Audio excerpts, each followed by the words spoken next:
bagaimana kabarnya hari ini? Luar biasa, karena kita punya Tuhan yang luar biasa. Iya, hari ini kita akan sama-sama belajar dari firman Tuhan, saudara.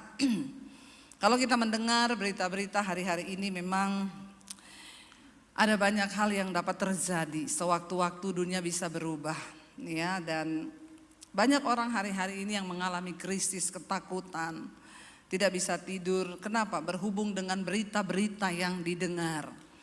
Beberapa negara sudah mulai mengalami krisis, ya. Banyak prediksi bahwa 2025 akan terjadi ya krisis ekonomi dan lain sebagainya.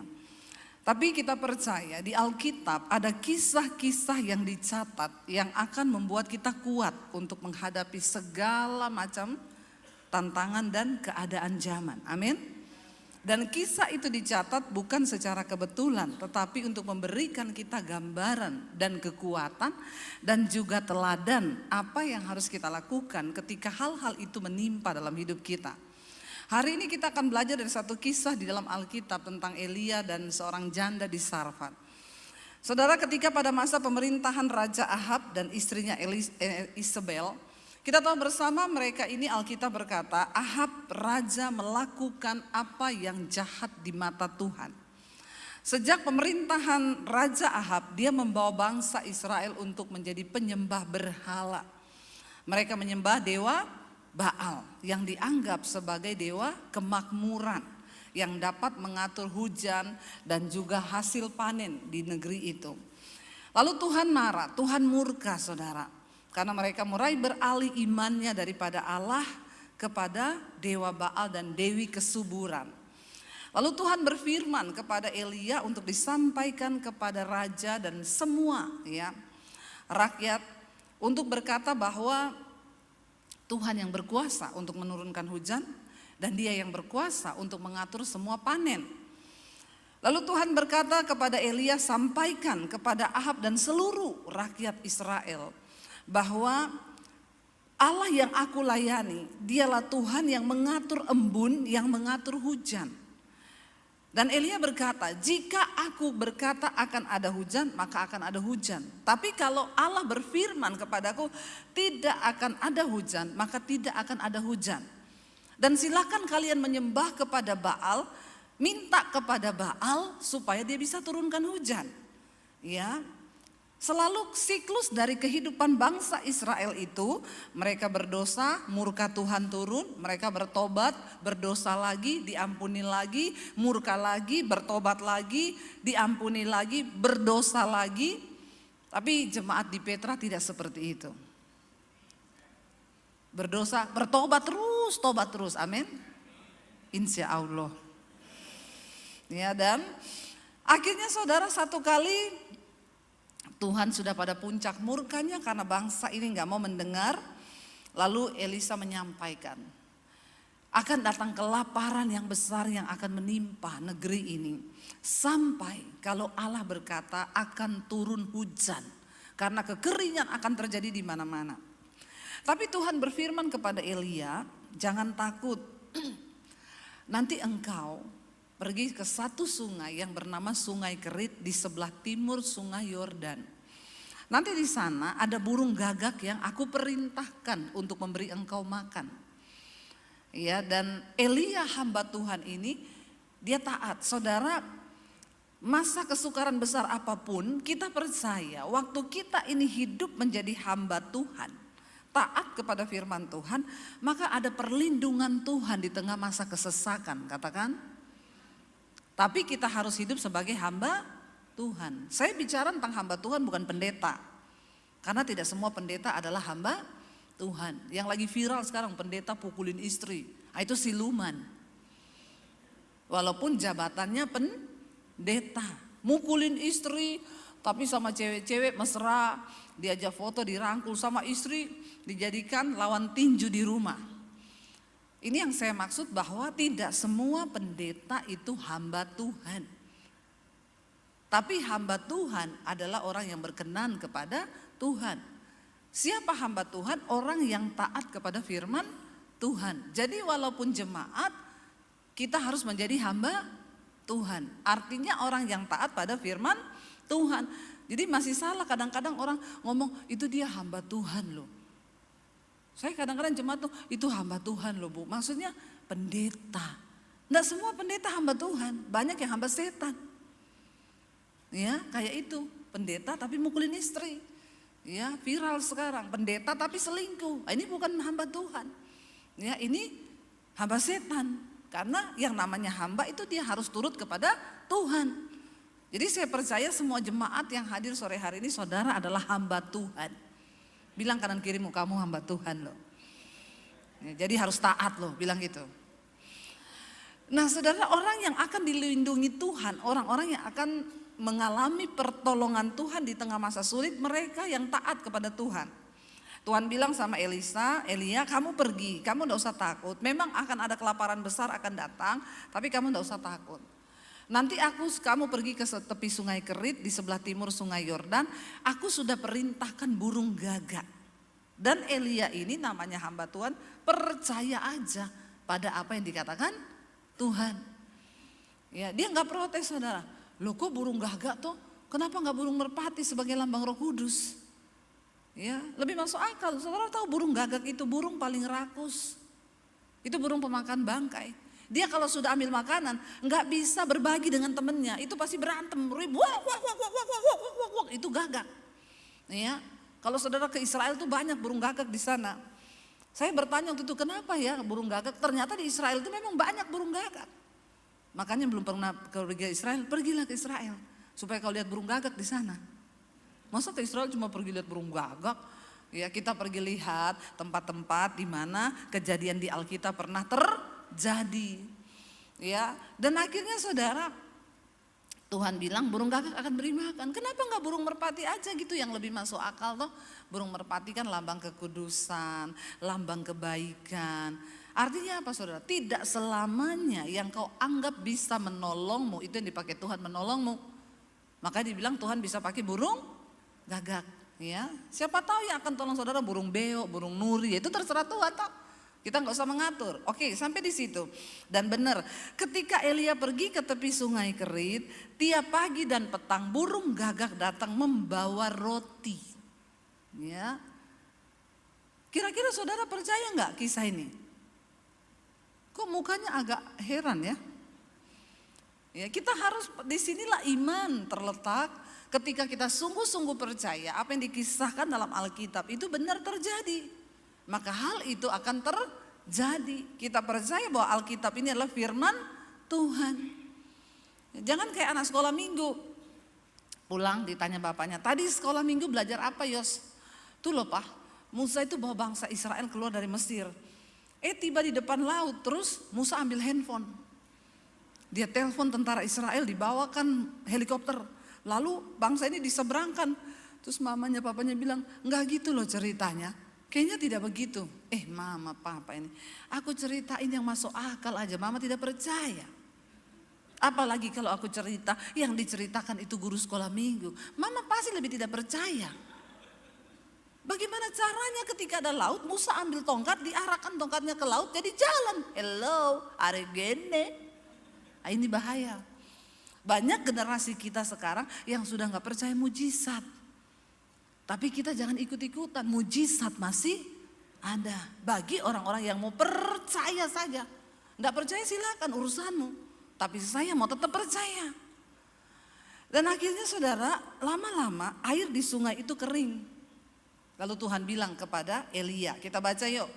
1 Raja-Raja pasal 17 ayat yang ke-7. Elia dan janda di Sarfat.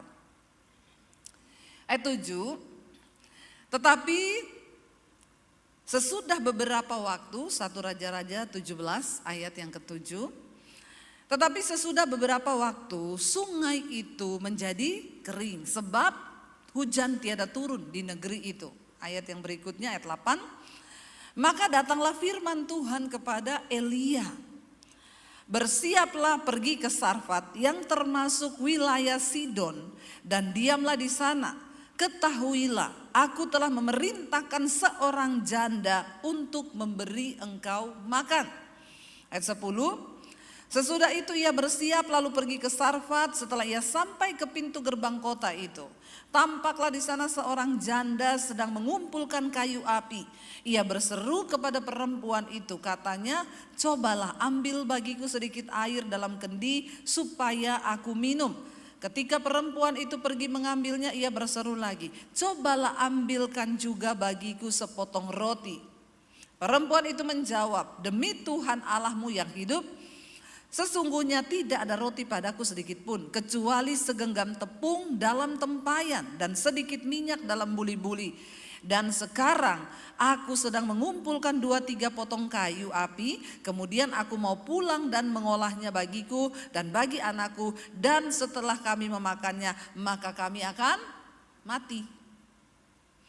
Elia itu sangat percaya kepada Tuhan. Kita juga harus belajar sangat percaya kepada Tuhan. Tuhan suruh pergi ke daerah Sidon, menyingkir, sudah tidak ada air di sungai itu. Tapi aku sudah memerintahkan seorang janda.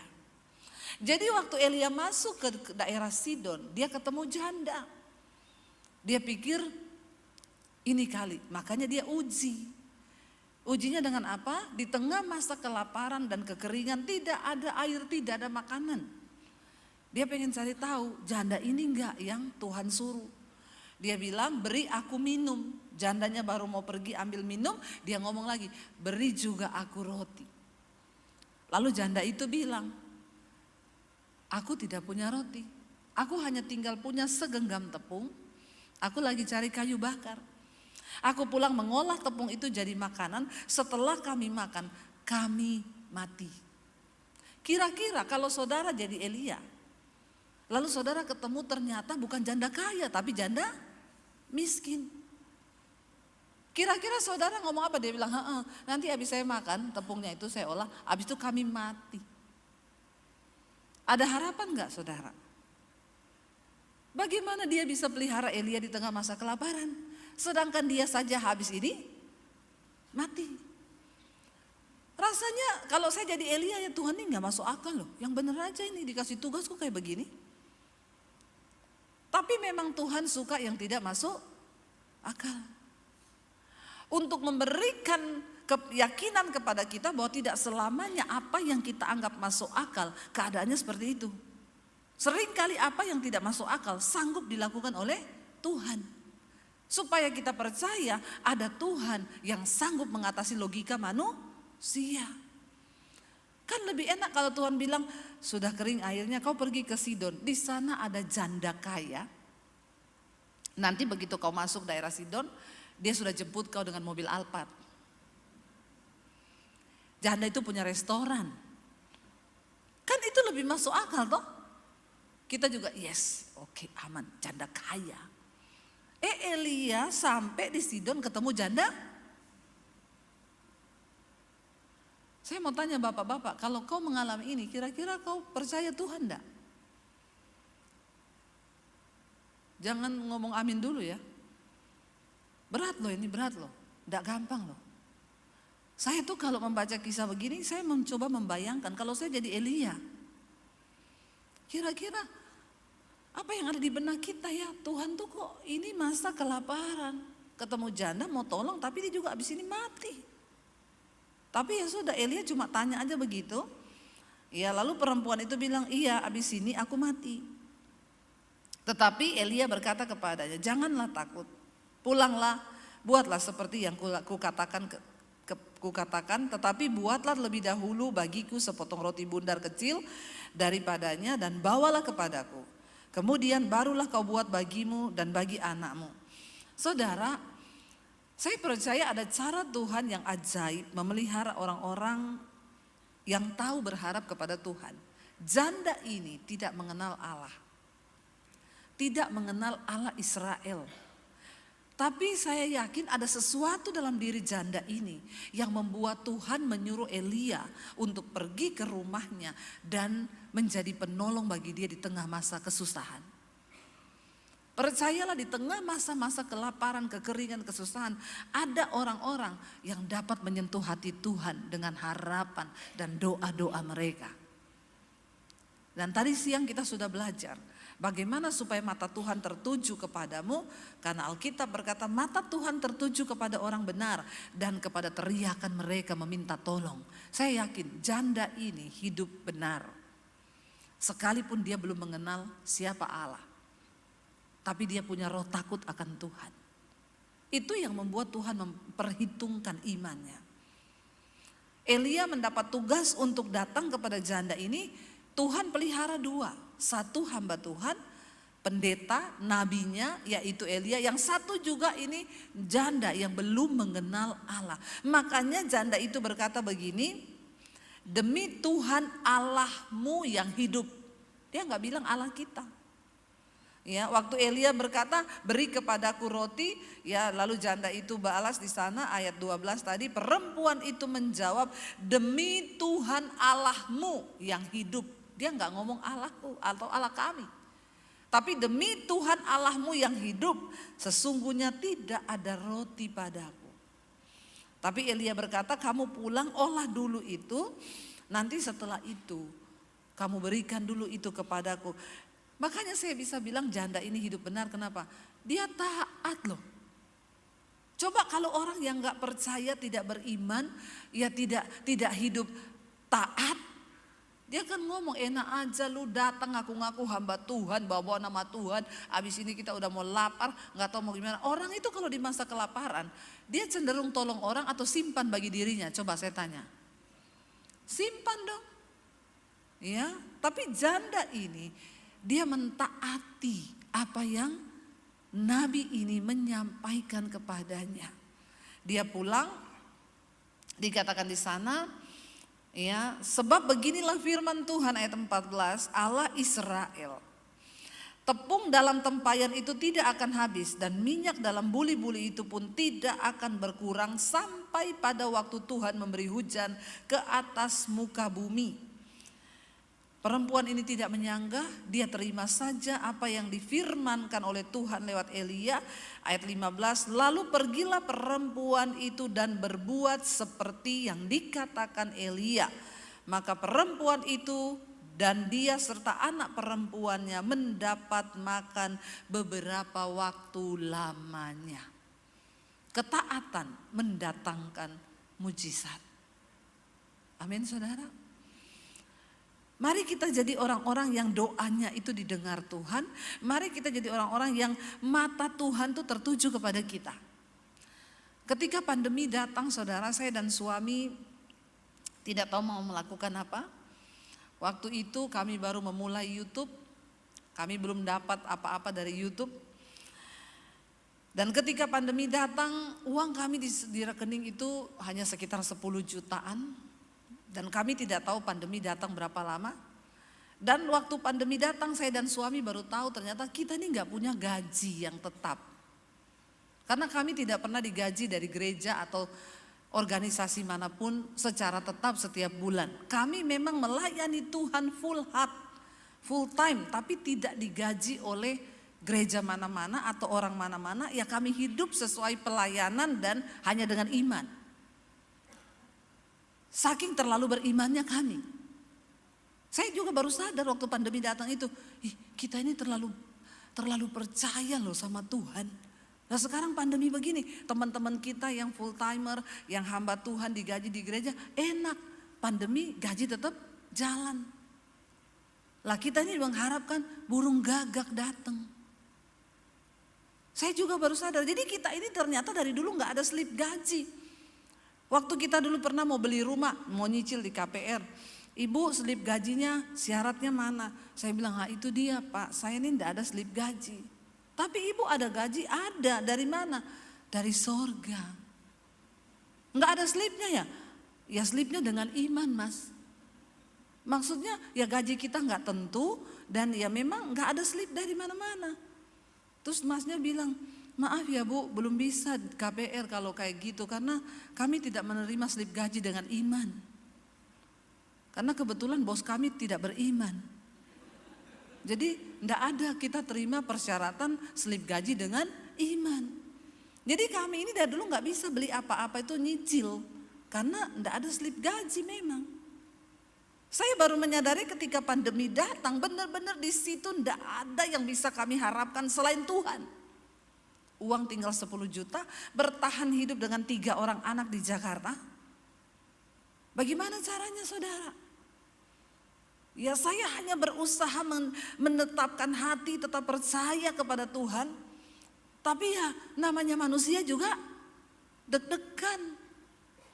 Nggak tahu ini pandemi berapa lama loh.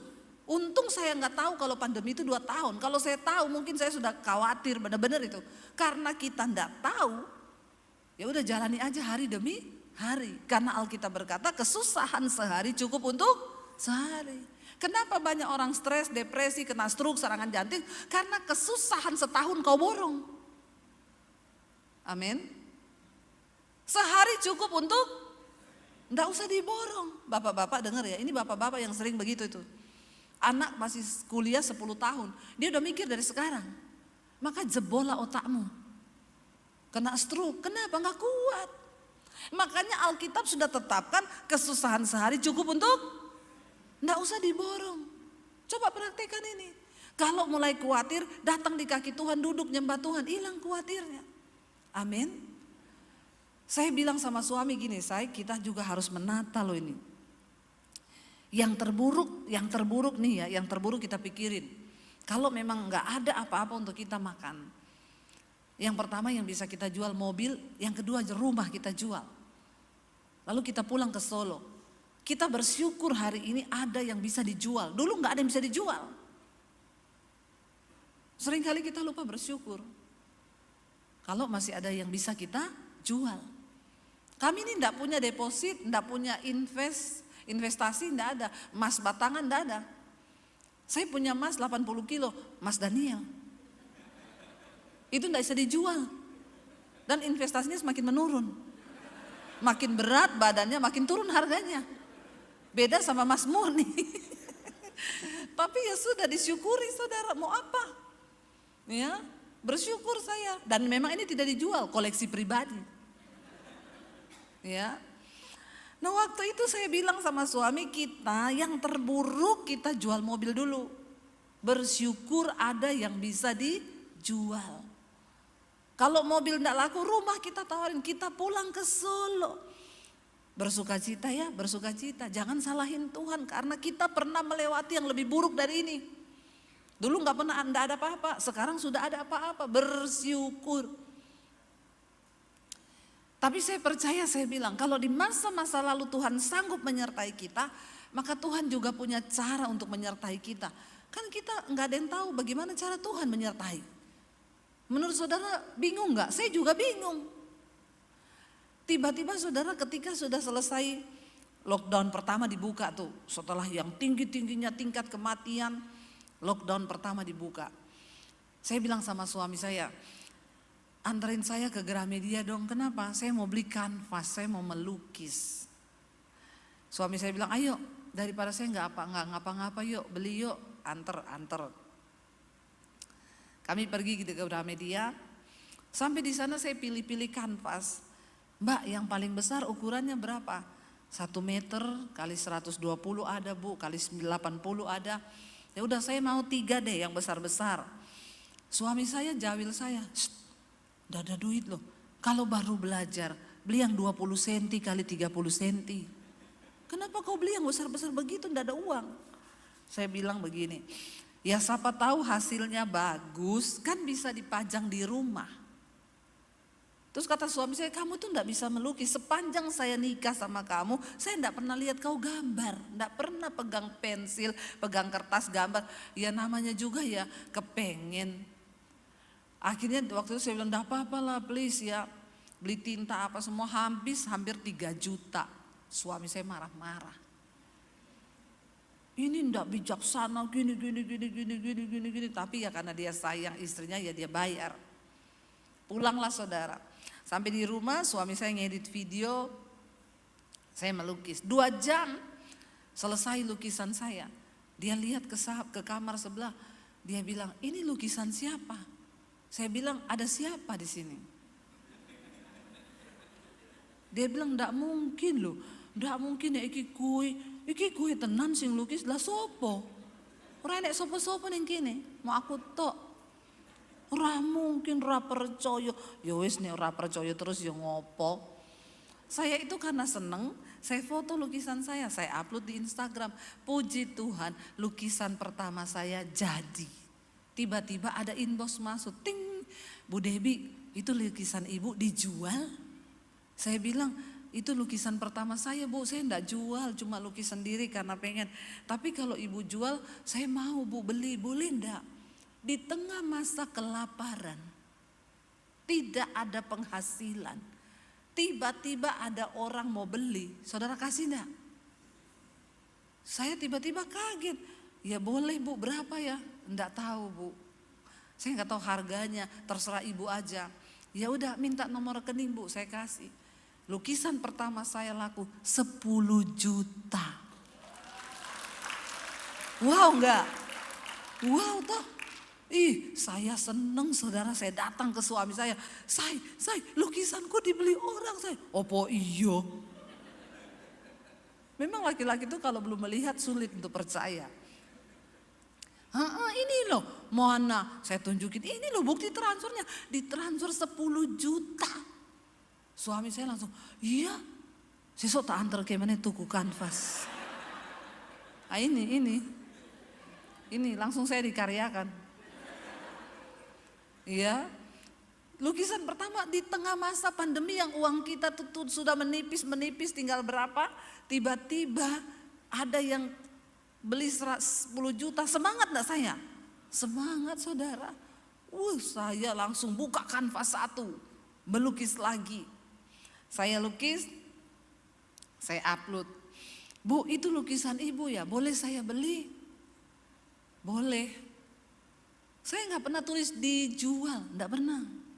Saya cuma angkat puji Tuhan. Tiba-tiba orang beli. Saudara tahu di tengah masa pandemi saya melukis itu hampir 50 lukisan.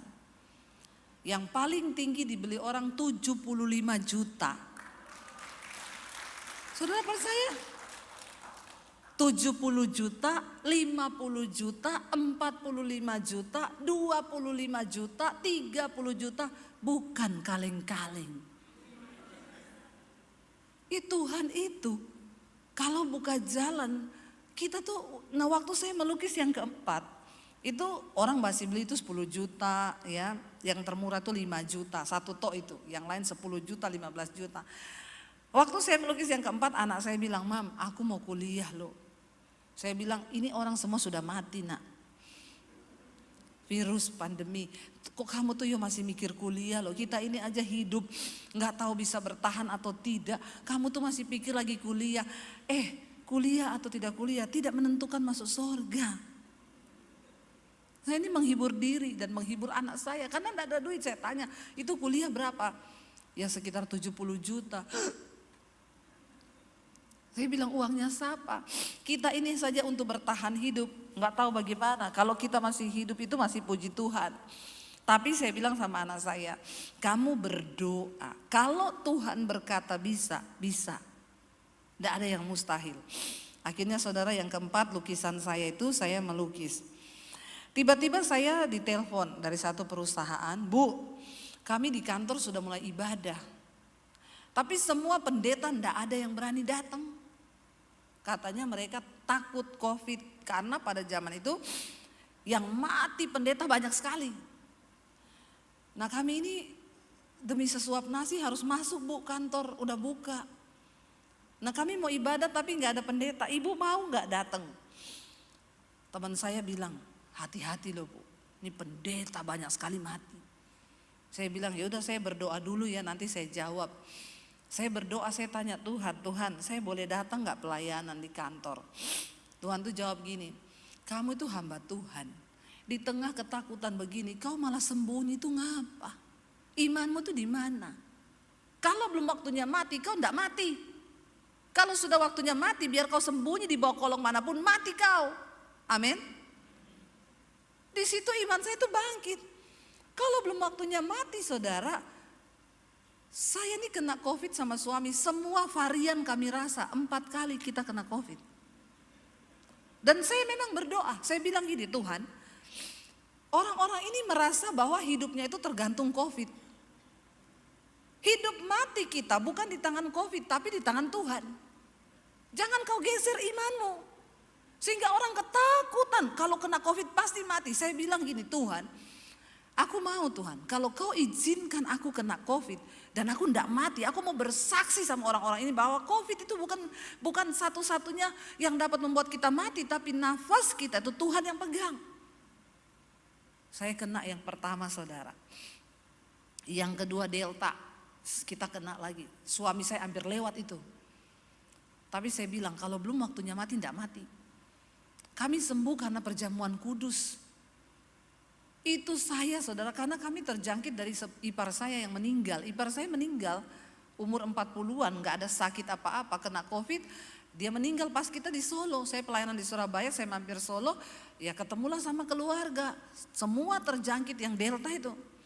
Pulang ke Jakarta suami saya udah demam. Demam, gak bisa makan apa-apa, muntah terus sampai udah kuning. Saya baru kali itu lihat suami saya udah mau mati saudara. Habis itu saya juga kena. Malam-malam saudara, saya lagi urus suami saya kena. Itu napas malam-malam udah bunyi. Di sini tuh riak, iblis ngomong, nanti malam kamu gak bisa napas. Kamu dibawa ke rumah sakit pakai oksigen, besok mati. Saya malam itu ketakutan karena ipar kami benar-benar meninggal saudara. Lagi sehat-sehat, coba seminggu lewat. Rasanya iman ini mau digeser. Saya udah mulai pikir, saya telepon pejabat siapa, karena beberapa orang teman-teman di Jakarta, Bu kalau butuh rumah sakit ngomong ya, nanti saya siapkan ibu rumah sakit. Waktu saya lagi berpikir begitu, Roh Kudus tegur saya, kamu tuh hambaku, hamba Tuhan. Kenapa kamu berpikir mau cari pejabat siapa yang bisa masukin kamu ke rumah sakit? Angkat perjamuan. Malam tuh saya bilang sama suami saya, Tuhan ingetin kita nih perjamuan yuk. Kenapa kita gak ingat perjamuan? Kami perjamuan malam itu. Tidak ada obat yang kami minum. Waktu itu Avigan antivirus harganya 15 juta satu strip.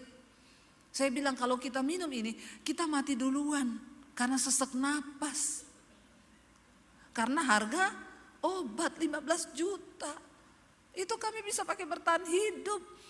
Jadi saya bilang sama suami, Tuhan ingetin saya perjamuan. Suami saya juga ngomong, aku juga diingetin perjamuan kudus. Ayo kita angkat perjamuan. Kami angkat perjamuan, saudara tahu jam 2 malam saya itu udah gak bisa napas, saya tiba-tiba rasa mau mual. Saya lari ke kamar mandi, itu saudara riak, keluar semua tuh riak. Padahal kan itu yang bikin orang mati gak bisa keluar kan. Besoknya saya sembuh. Saya bersaksi di mesbah doa. Akhirnya pas Delta itu rumah sakit penuh gak ada tempat. Semua jemaat mesbah doa yang kena COVID semua angkat perjamuan. Dan mereka bersaksi semua, banyak sekali yang disembuhkan Tuhan. Dari situ saya lihat, oh memang ini roh ketakutan ini mengerikan. Nah saya ditelepon, jadi ibu mau saya datang besok khotbah di kantor. Waktu selesai khotbah, saya diajak makan sama bosnya. Sekretarisnya bilang begini, Pak Bu Debi ini pelukis loh. Saya tendang kakinya, pelukis opo loh. Lukisan saya ini biasa-biasa toh. Saya lihat di kantor situ lukisannya bagus-bagus. Dia bilang, oh iya. Lalu pegawainya itu buka-buka IG saya. Kayaknya ini lukisan ibu yang terakhir ya. Itu gambar pohon, di bawah ada bayangan di air. Dia tanya, ini sudah laku belum Bu? Belum. Ini artinya apa? Ini artinya Pak, seindah apapun hidup kita di atas permukaan, ada bayangan hitam di bawah. Itu bayangan masa lalu, di mana di situ Tuhan turut bekerja untuk mendatangkan yang indah di hidup ini. Wah saya mau Bu, itu saya beli aja ya. Oh boleh, tapi saya rapiin dulu, saya frame dulu. Iya kalau udah siap nanti ngomong. Saya frame, selesai, saya bilang Pak sudah siap. Oke, nanti sopir saya ambil, minta nomor rekening Bu. Dia kirim bukti transfer malam-malam, 70 juta. Itu anak saya mau kuliah. Saya lihat begini, saya langsung WA balik, Pak tolong dicek lagi, kayaknya kelebihan 01. Saya takut saudara, kalau kelebihan 01 saya sudah pakai. Dia bilang, Bu maaf ya kemarin tuh kelebihan 01 Bu, suruh balikin bagaimana, cilaka kita. Jadi saya bilang Pak tolong dicek lagi, kayaknya Bapak kelebihan 01. Dia bilang, oh enggak Bu, itu yang Tuhan taruh di hati saya. Saya mau nangis hari itu saudara, tepuk tangan buat Tuhan Yesus. Di tengah masa kelaparan. Saya bilang sama anak saya, nak kuliah kau, kuliah. Dari situ tuh terus saudara 50 juta, yaitu yang tertinggi 75 juta. Cara Tuhan pelihara kami di tengah masa kelaparan. Itu benar-benar ya persis apa yang tidak masuk. Orang semua bingung, ibu ini dulu memang sudah belajar melukis? Enggak, saya waktu SD, SMP, SMA. Kalau gambar itu gunung dua, jalan di tengah, sawah di pinggir, matahari di tengah. Itu sama seperti gambar saudara toh. Saya tahu. Tapi di tengah masa pandemi Tuhan bisa kasih karunia yang begitu. Itu enggak masuk akal. Dan kayaknya orang itu, saya enggak tulis dijual, orang tuh cuma transfer. Setelah itu YouTube kami di tengah masa pandemi dimonetisasi, masuk iklan, ya, dan dari situ kami terima gaji dari YouTube setiap bulan, saudara. Saya melihat bagaimana Tuhan tuh pelihara, ya, makanya kalau ada orang bilang, Bu itu kok YouTube-nya ada iklannya ya, nggak usah pakai iklan. Saya bilang, kau ini mau dengar firman, nggak mau kolekte, udah nggak kolekte minta dihapus iklan. Kalau kau nggak mau nonton iklan, premium dong. Amin. Iya saya bilang, iya jadi dari situ Tuhan pelihara kami saudara. Saya melihat terus pintu-pintu dibukakan Tuhan. Tadinya kami mau jual rumah, enggak jadi. Di tengah masa pandemi kita beli rumah langsung 2, 1 studio, 1 rumah. Bukan cuma Atta Halilintar. Apa yang Tuhan janjikan itu enggak masuk akal. Sampai hari ini saya tuh melihat berkat Tuhan kami cuma gini. Wow. Dulu waktu menderita cuma gini, Tuhan kok gini banget ya. Tiap lihat penderitaan, wow. Sekarang melihat berkat Tuhan cuma gini, Tuhan kok gini banget tuh Tuhan berkat-Mu. Engkau akan dibuat terheran-heran. Cuma satu kuncinya, taat. Nggak usah bantah, nggak usah protes. Apapun yang firman Tuhan suruh lakukan. Suruh mengampuni, ampuni. Nggak usah bilang sakit Tuhan, sakit. Malaikat bilang pret. Ya namanya pengampuni itu memang sakit. Tapi kita harus taat. Suruh menabur, tabur. Jangan pelit. Amin. Orang pelit gak akan melihat mujizat Tuhan. Tapi saya yakin di Semarang ini gak pelit. Agak medit. Apa itu medit? Sama ya, sepupu. Jangan pelit saudara. Saudara kalau medit ya, itu hidup pun gak diberkati. Jangan belajar memberi yang terbaik. Ke gereja persiapan kolekte itu yang bagus. Jangan udah uang 2.000 diuyak saudara. Ini orang-orang yang gak bakal diberkati Tuhan. Ya, ngasih kolekte 5.000. Jangan loh. Kalau engkau bisa memberi yang terbaik, kasih yang terbaik. Cuma seminggu sekali. Kau tidak akan miskin dengan memberi. Amin. Apalagi untuk pekerjaan Tuhan. Jadilah sesuai dengan imanmu. Ada orang-orang tuh kalau mau ke gereja tuker duit dulu. Di warung. Mbak, permennya piro kuwi? 20.000. Nyo, kasih di 100.000. Susu sing cili-cili ya 1.000, 2.000. Gopo, nggo kolekte. Aiki medit. Padahal beli permen 20.000. Tapi biar dapat kembalian uang kecil. Buat dibawa ke gereja. Sampai sopir taksi tahu, saya naik taksi pelayanan, dia kembaliin uang saya, Bu receh-receh ya.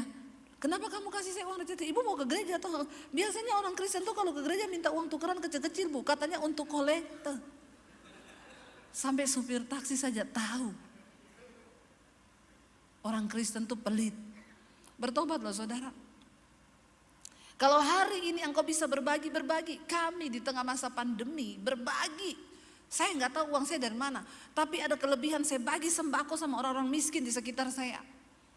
Saya bagi sembako, walaupun kami juga nggak tahu hidup mau bagaimana, tapi tolong orang-orang yang susah pada waktu pandemi. Karena untuk menabur nggak perlu tunggu kaya, amin. Kalau tunggu kaya kapan kau kayanya? Karena takaran kaya itu beda-beda.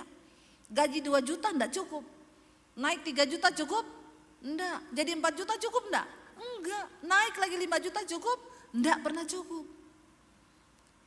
Tapi untuk menabur ambil keputusan hari ini. Karena Alkitab berkata siapa yang menabur dia yang akan menuai.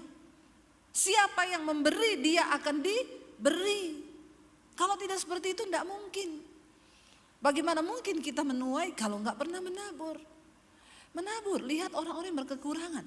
Karena saya bagi-bagi sembako, satu kali saya pelayanan di satu tempat, di mobil saya itu selalu ada sembako. Jadi kita kemana itu ada sembako, ada bapak-bapak tua di pinggir jalan berhenti saya turunin sembako, turunin. Nanti ada tukang ojek lagi duduk turunin sembako. Nah saya pelayanan ke satu rumah, bapaknya itu buka pintu mobil belakang saya. Coba Bu, saya mau kasih ini. Dia buka, loh ini kok sembako semua. Oh iya Pak, kami memang bagi-bagi sembako. Oh ya sudah, nanti saya kirim sembako ke rumah Ibu. Sekarang rumah saya jadi gudang sembako.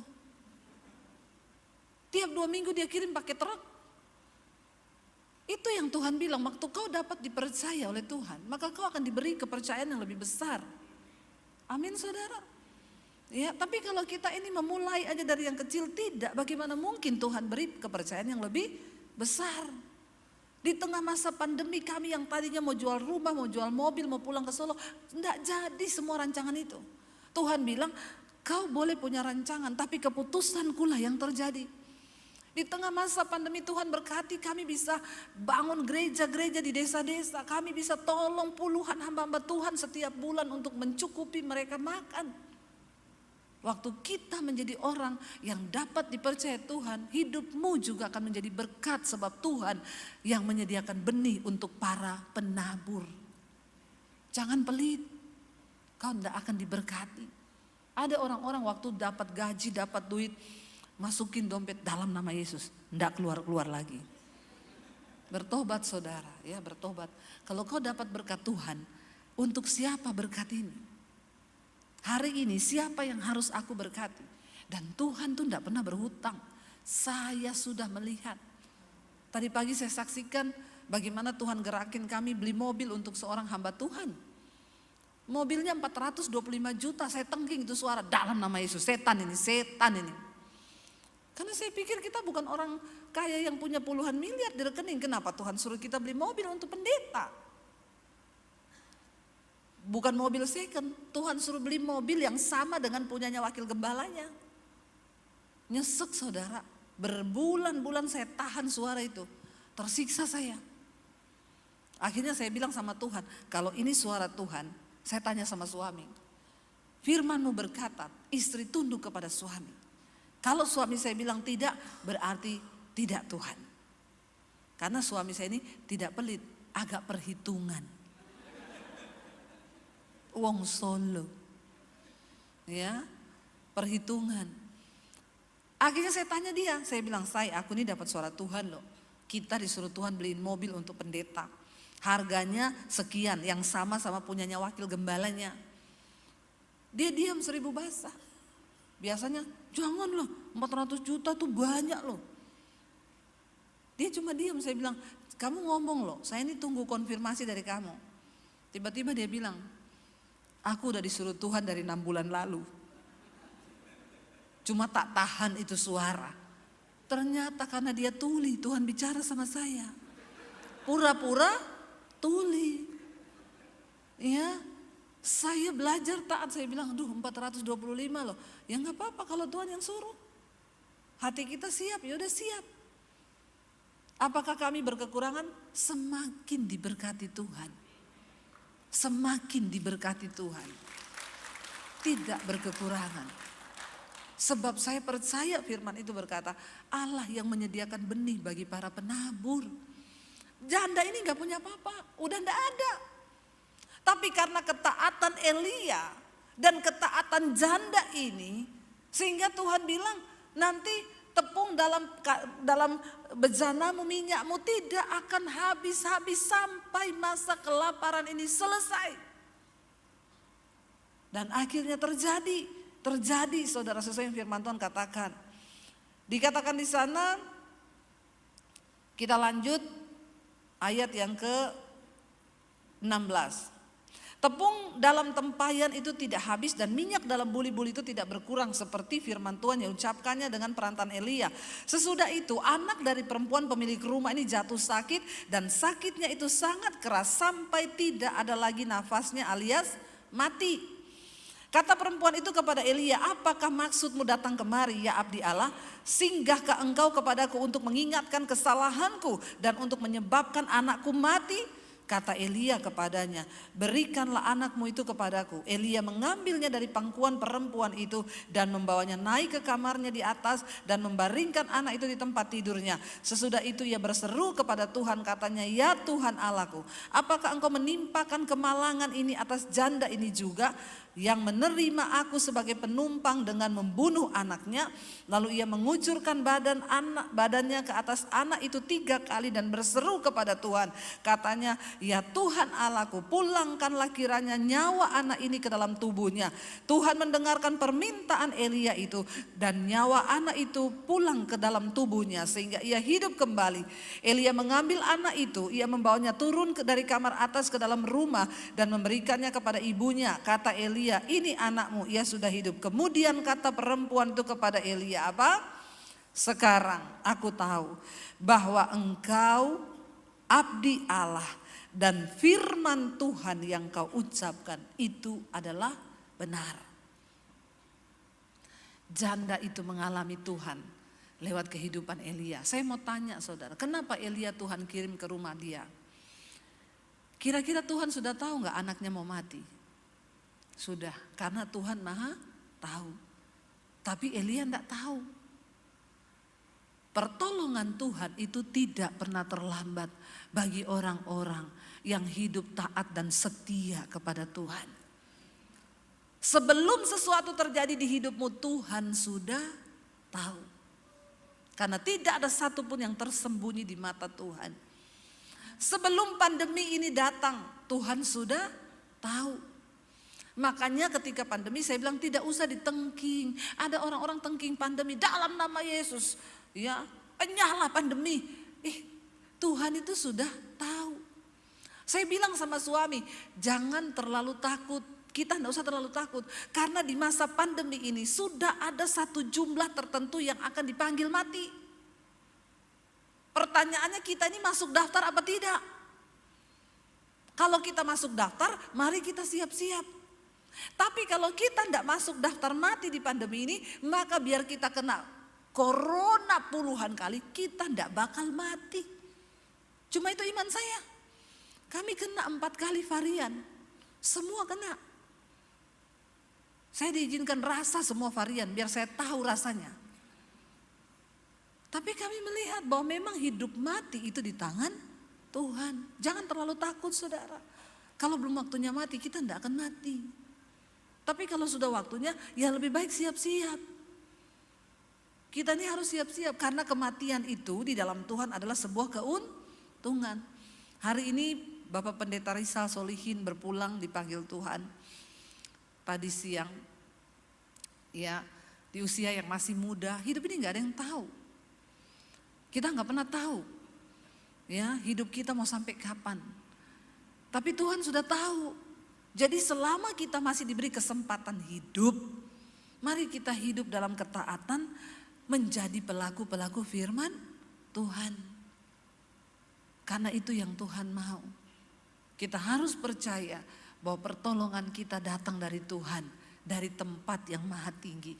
Tidak usah takut dengan prediksi tahun berapa mau jadi kerusuhan, tahun berapa mau ada krisis, tahun berapa nanti mau ada ini, mau ada itu. Percaya sungguh kepada Tuhan. Karena Tuhan tahu meluputkan orang-orang yang selalu setia dan berharap hanya kepada Tuhan. Amin saudara. Mari kita bangkit berdiri bersama.